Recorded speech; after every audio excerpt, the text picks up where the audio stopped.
शेतकऱ्यांचा सौदा हे सरकार हस्ते परस्ते तिकडच्या तिकडे करून टाकते। हे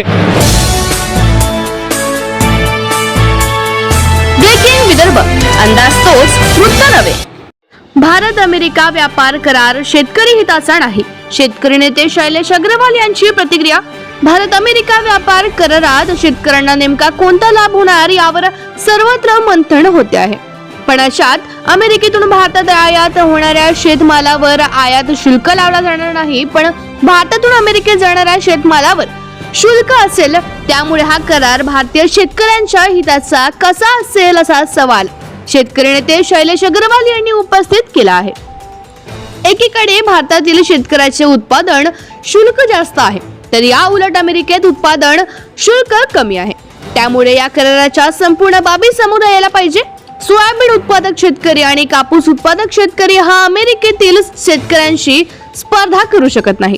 या कराराचा गाजावाजा देखील या सरकारने केला नसल्याची प्रतिक्रिया शेतकरी नेते शैलेश अग्रवाल यांनी दिली आहे। अमेरिकेचा शेतकरी म्हणजे मॉलवाला व्यवसायी आहे आणि भारतातला शेतकरी म्हणजे छोटा किराणा दुकानदार आहे आणि त्या दोघांची खुला व्यापार करून दोन्हीकडला व्यापार खुला करून त्या दोघांची स्पर्धा लावल्या जाणार आहे। आणि या स्पर्धेत भारतीय शेतकरी कुठे टिकेल? ज्या ठिकाणी तिथलं शेतीची इन्व्हेस्टमेंट कमी आहे त्या ठिकाणी उत्पन्न जास्त असल्यामुळे त्यांना कॉस्ट ऑफ जे लागत आहे त्यांची ते लागत मूल्य कमी आहे आणि या ठिकाणी भारताच्या शेतकऱ्याचं लागत मूल्य खूप जास्त आहे। अशा परिस्थितीत इथला शेतकरी तिथल्या शेतकऱ्याशी स्पर्धा करणं अशक्य आहे। आपल्याकडे त्यांना ड्युटी फ्री आपण केलं आहे, तरी 18% आपण त्या ठिकाणी ड्युटी देणार आहोत।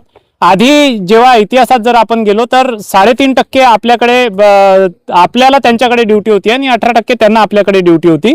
अशा सर्व परिस्थितीत हा जो केलेला करार आहे या करारात शेतकऱ्यांना विश्वासात घेतलं नाही, भारतीय शेतकऱ्याशी विचारपूस केली नाही। जेव्हा तुम्ही दुसऱ्या व्यवसायाशी संबंधित कोणतेही करार दुसऱ्या देशांशी करता त्या व्यापारातल्या प्रतिनिधी मंडळाचं म्हणणं ऐकून घेता, त्यांचे नफे तोटे त्यांना काय अपेक्षित आहे ते समजून घेता आणि या ठिकाणी शेतकऱ्याला 3 काळे कायदे असो की आता अमेरिकेसोबत केलेला हा करार असो, शेतकऱ्यांचा सौदा हे सरकार हस्ते परस्ते तिकडच्या तिकडे करून टाकते। हे अनुचित आहे आणि काँग्रेस म्हणून काल दिवसभर आमचे विरोधी पक्षनेते राज्यसभा असो आणि लोकसभा असो या विषयावर संसदेत बोलले आणि तटस्थ भूमिका आम्ही मजबूतीने भूमिका या देशातल्या शेतकऱ्यांच्या पाठीशी उभी राहण्याची घेतली आहे खंबीरपणे। जर सरकार म्हणतं की हे शेतकऱ्यांच्या हिताचं आहे तर आपला अमेरिकेच्या राष्ट्राध्यक्षांच्या आणि तिथल्या कृषी मंत्र्यांच्या वक्तव्यावरून आपल्याला कळते की अशा प्रकारचा करार आपल्या देशाने केलाय। चोरी छुपे करायची गरज काय होती?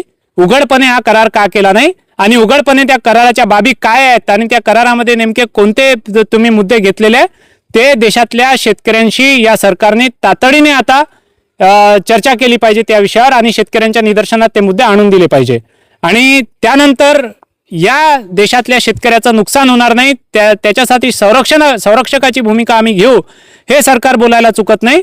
पण नेमकं संरक्षण तुम्ही कोणत्या व्यापाऱ्यांचं करतायत आणि कोणत्या उद्योजकांचं करतायत आणि कुठे शेतकऱ्यांचं वाटोळं करताय हे शेतकऱ्यांना चांगल्या पद्धतीने आता समजायला लागलंय।